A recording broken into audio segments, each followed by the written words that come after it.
Man, what a beautiful day outside Syracuse, New York for April 28th, 2025 to be today. What's going on, everybody? Welcome to Mr. Lucas, episode number 6 for April 28th, 2025. It's quite a decent amount to discuss in the wrestling side, thanks for the news standpoint today in episode number 6 of the podcast.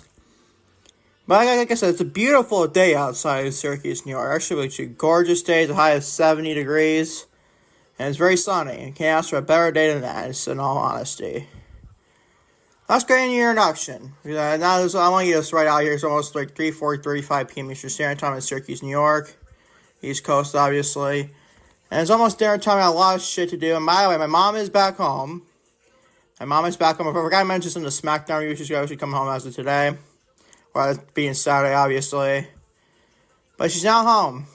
She is now home. I'm very grateful for that, for sure. She's still not 100%, nowhere close to 100%, but still, she's better than she was once previous, and now she's back home in all honesty, so there you go. And also, I made another, a social media, view, like a view video or something like that. And it's about my girl, Miley Cyrus. But the best song, in my opinion, is my best song is Bound Than the Climb. And it's on YouTube Shorts, on Facebook, Twitter, and Instagram, also TikTok as well. Go check that out, honestly. Go follow my Instagram, Mr. Lucas, or Lucas Eon, and simply on my Twitter, Lucas Eon, TikTok, Mr. Lucas, and also Facebook, Mr. Lucas, and also, that's about it, actually. I actually got a Patreon, honestly, so sorry about that. Let's get right into your podcast, man. Let's go Backstage news on Eternal Debbie reaction to The Rock's recent comments on WrestleMania. I forget how much I hate that bullshit excuse he had about to share about that. Whether it was a Friday podcast, yeah, it was a Friday podcast last week. Some Backstage report claims Karrion Kross expected to get extended opportunities on WWE TV. Discuss that. Some Backstage news on whether WWE will reunite Penta Rey Fenix, also known as the Lucha Brothers. Discuss that. Some Bayley reveals length of her WWE deal, and it says she's on Chapter 5 of 6 or 7. So what that means, we'll discuss that today. We'll discuss Backstage report where WWE claims WWE is preparing to make outstanding offers to Mariah May. Discuss that. I'll discuss it in Backstage report on Stokely Hathaway's AEW return. And as always, this thing registers the updated podcast statistics and quote I finish off your podcast. As always, thank you for watching. Norman's Lucas, maybe as always, this is episode number 6 of the podcast. Starting with, you guessed it, Backstage news on Eternal and Debbie reaction to The Rock's recent comments on WrestleMania. This past Sunday at WrestleMania 41 being obviously Easter Sunday, John Cena made history when he defeated Cody Rhodes in the main event to become a 17-time world champion. Although fans were satisfied with the title change, many felt that the match itself underperformed. Like me, I thought the match was underperformed big time. Specifically due to the involvement of the rapper Travis Scott, who helped Cena emerge victorious. Most importantly, it was expected that Dwayne "The Rock" Johnson would appear during the match, especially after being present during Cena's heel turn at the Elimination Chamber, but instead there was no sign of the final boss by the end of the night, obviously. Fightful Select has now provided an update on the Backstage reaction to The Rock not appearing at WrestleMania 41. After reaching out to talent and staff, Fightful is reporting that WWE's roster wasn't necessarily frustrated over the Great One's absence this past weekend, but more so confused by the lack of promotion for the event since Elimination Chamber. On behalf of the talent, one wrestler stated that we all found it out kind of weird that we didn't promote the show at all, or he didn't promote the show at all. Yeah, exactly, because The Rock doesn't know what the hell he's fucking doing half the time. You wanna know why? He doesn't know what the fuck he's doing, like I said. And question why The Rock was never mentioned during WrestleMania. That's another reason why he didn't mention anything or promote anything. He's not involved. He should have been involved in promoting the fucking show. That's this is about. The Rock absolutely fucking really needed to be on that show last Sunday night, Easter Sunday, April 20th of 2025. A WrestleMania night, he absolutely 1000% needed to be on that show. And we didn't get him because he's too much of a freaking dumbass, to say the least. To wrap up the segment on Nolan, Mr. Lucas. Alright, a Backstage report claims Karrion Kross expected to get extended opportunities on WWE TV. Since Karrion Kross returning to WWE promotion 2022, it's no secret many fans have been disappointed with his creative direction on the main roster. The former NXT champion continues to find himself left off many premium live events and stuck in WWE's mid-card, but last week, Karrion Kross decided to let his frustrations with the company, his frustrations with the company and WrestleMania recap, obviously with the podcast with Sam Roberts and Megan Morant.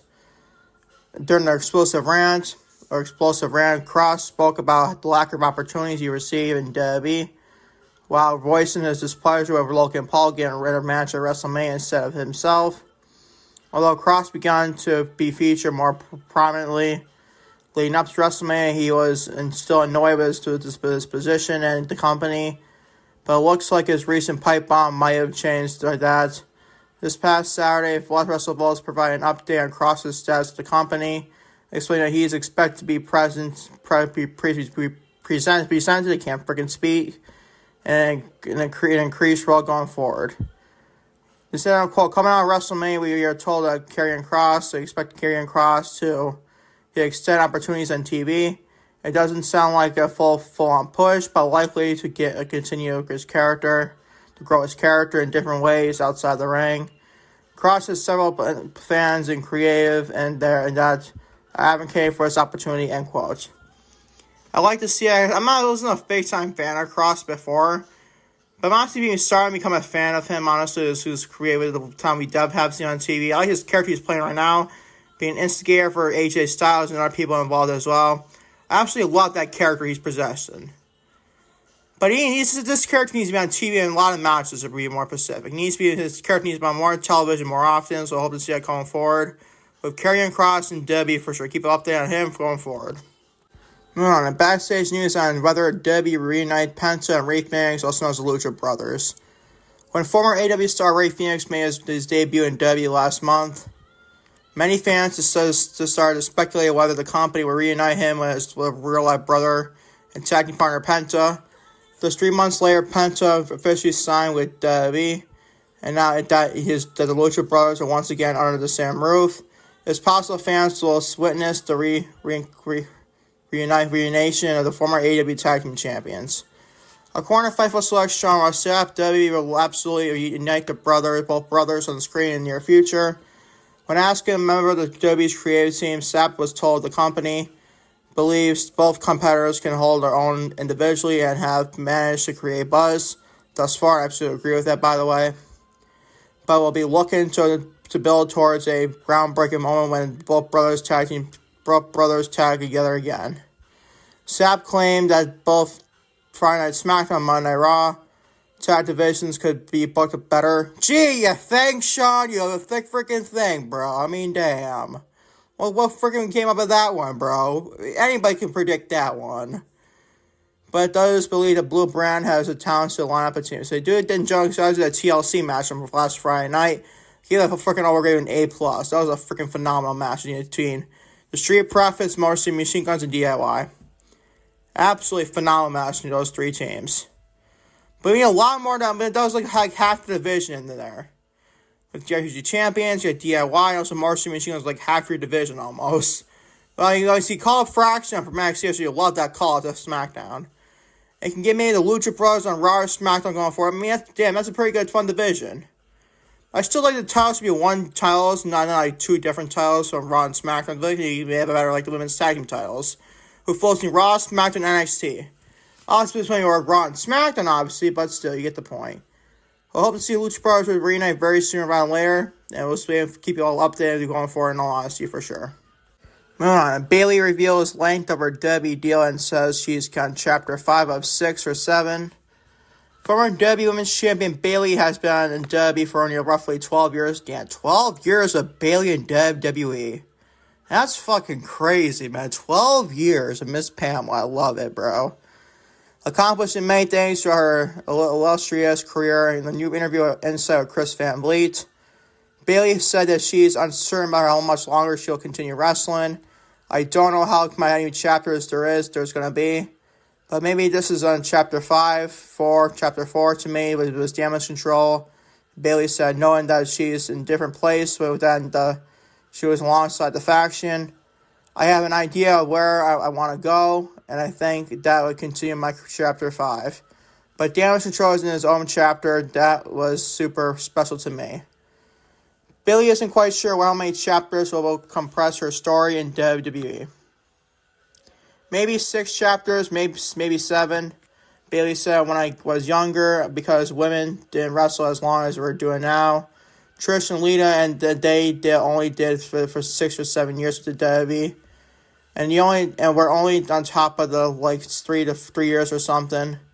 But now, if you look at it like Natalya, who has been around forever and still I just wrestled her on Friday.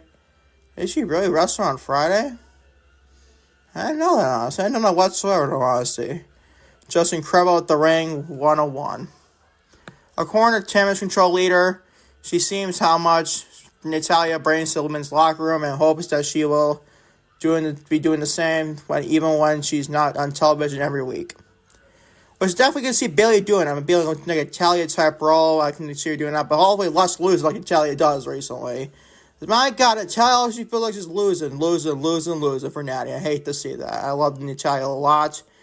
And she's still very good for her age, man. She's still very fun of a professional wrestler. I hope to see Natty back on television for sure. Versus a Josh Barnett's promotion, but it's a different story for another day, people. Let's be real. There's something that I have that can help at the locker room, just like she does. She definitely does. Bayley's a locker room leader, I feel. Just like Naomi and just like the Tamina does. Bayley explained the former NXT Women's Champion initially believed that she'd be retired at 35. Oh, please. Now, Bayley, you're still damn too good at the age right now. But now that she's that age and still main event and doing red carpet events, she's completely reconsidered that limitation. Love to see that, Pamela. Love to see that. I can't let you go just yet, Bayley. Bayley also wants to open a wrestling school at some point. I think she'd be incredible at doing it. A wrestling school at Bayley is your perfect teacher. It would actually be pretty fun if you ask me for her. I have a year and a half left in this current contract, so we'll see what happens. And then what? Man, I don't know. Maybe she can go. Maybe this might be a hot take. She could definitely go to AEW with her girl Mercedes. My girl Mercedes, my name. Obviously, your best friend in around professional wrestling. I can see her going there, honestly, but at the same time, not. She wants to be that road. If she wants to be that road to Italia, and she's probably going to stick with the one company, WWE, probably. Maybe she'll wait and find out. But WWE loves doing Bayley dirty, so maybe then she wants to change her mind, because I hate the fact, still to this day, even the Becky Lynch heel turn was still not that bad after Monday Night Raw. I still would have not done Becky Lynch taking out Bayley. I still would have not done that. I feel like they did Bayley a lot dirty there, but hopefully it's a bit bigger story than later. Maybe Bayley versus Becky Lynch at SummerSlam and find out then. But as to support, I'd love to see Bayley going back to staying with W for the rest of her career. But then again, if W loves doing her dirty, and I don't know, man. Maybe they just don't want to keep the search to Miss Pamela. It would be a crime, kind of a crime if you ask me to wrap up this segment.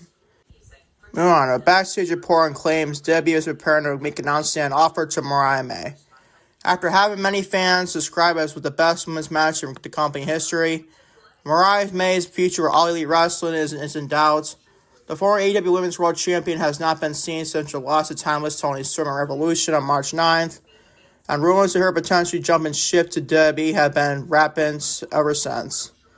These reports were amplified today when during a recent episode of the Wrestle Votes radio show, Joey Votes and TC, the men behind the show, spoke about how WWE were prepared to make an exceptional offer to the Glamour in order to bring her to the company. After speaking to sources in Las Vegas, we have learned that the extent of the pursuit of WWE will attempt to sign upcoming free agent Mariah May. Sources confirmed that WWE is prepared to make an outstanding offer, akin to that of the full court press, and effort land the current AEW star. There is no indication either way from our sources on how negotiations will go. However, we can at least confirm that WWE will have the interest when the time is appropriate, which looks to be later into the fall of 2025. Spoke to a number of different people who said, yes, we are absolutely interested, yes. She fits our TV show, yes, she fits our brand. She definitely does, in all honesty. She's the type of megastar like Mariah May possesses.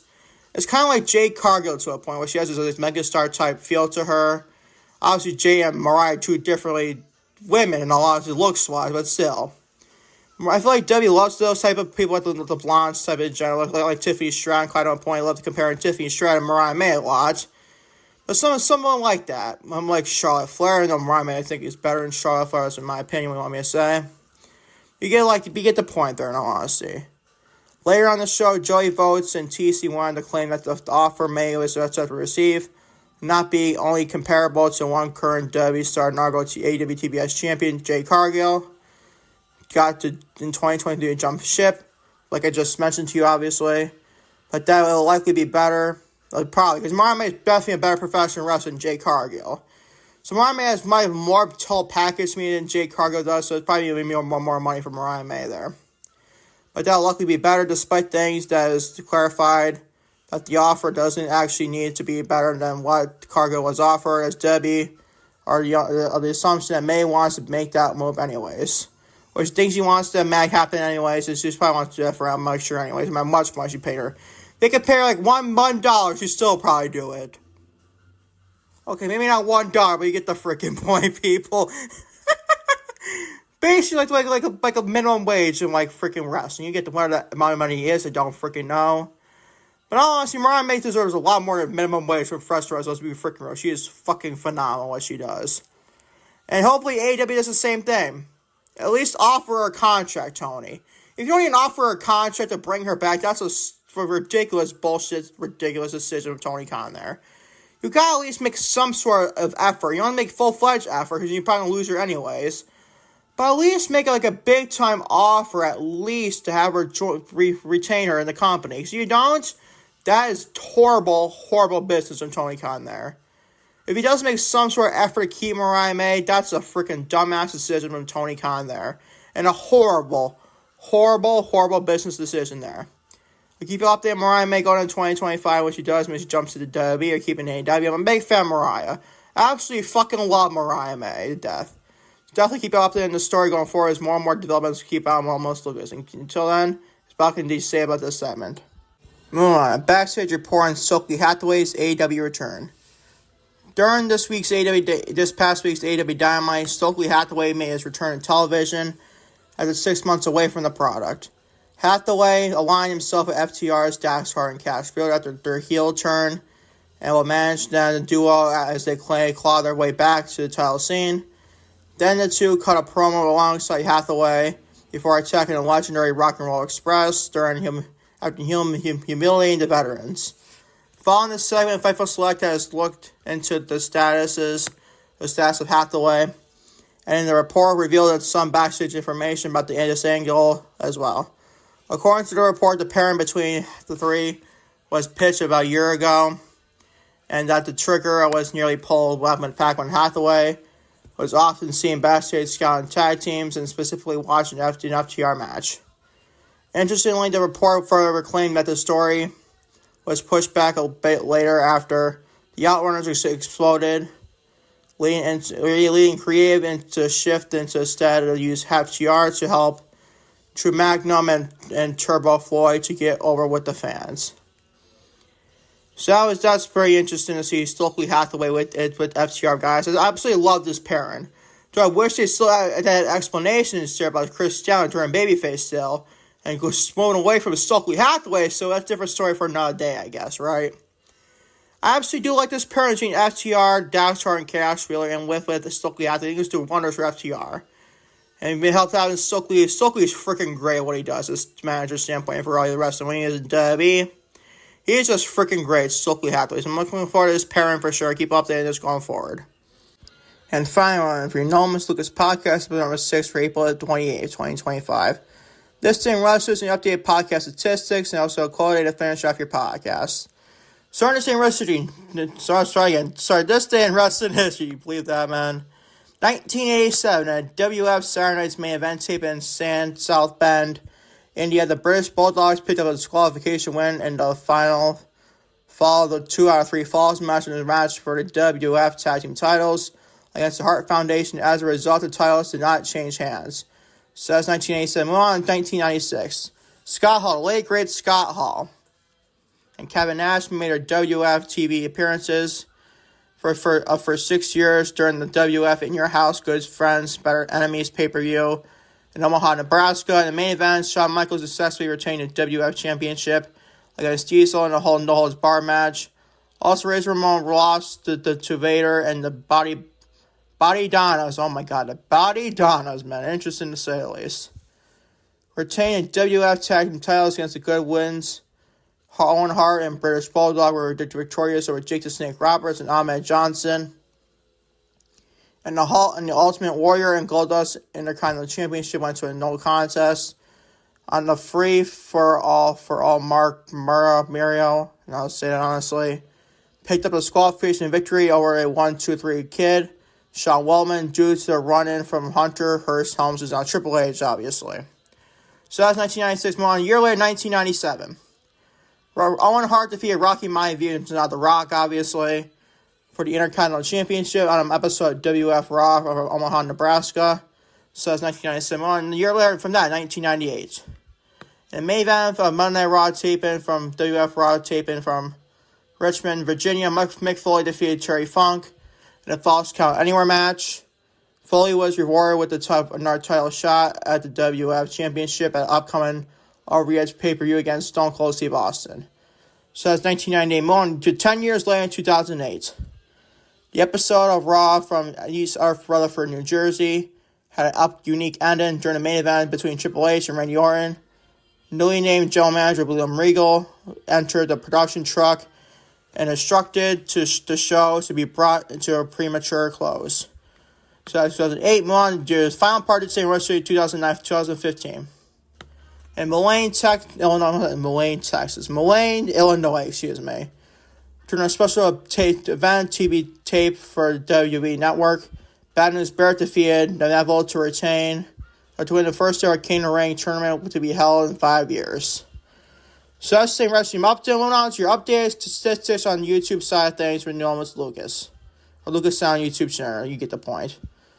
I'm going to give you 5 seconds to guess how many downloads in the last, or viewers the last 5 days, or 28 days. 1, 2, 3, 4, 5. 3,914 viewers within the last 28 days. Yeah, thanks to that Miley Cyrus video that I just shared about you, did my short and everything. That gets like 675 views right now. That is fucking crazy, man. That is fucking crazy. And in total, over 5 seconds, yes, overall viewers. You can't believe this one, by the way. 1, 2, 3, 4, 5. 4,712 overall viewers. And it's so much closer to 5K, man. Well, my goal is to make it by the end of next month, June, obviously, to get 10,000 viewers. Hope to see you, man. I love the support y'all doing on YouTube. I absolutely love y'all big time, to say the least. So that's YouTube. That's your statistics. More on your final part quote today for Nomis Lucas. Quote of the day. I'm a success today because I had a friend who believed in me and I didn't have the heart to let him down. By Abraham Lincoln. Absolutely freaking love that quote. I'll repeat that again. I'm a success today because I had a friend who believed in me and I didn't have the heart to let him down. By Abraham Lincoln. To finish off your Nomis Lucas podcast, episode number 6 for April 28th, 2025. Thank y'all for watching Nomis Lucas podcast, episode number 6 for April 28th, 2025. And back tomorrow for your Monday Night Raw, April 28th, 2025 review on Nomis Lucas. Until then, peace out, everyone. Love you all. Take care. Love you all big time, to say the least.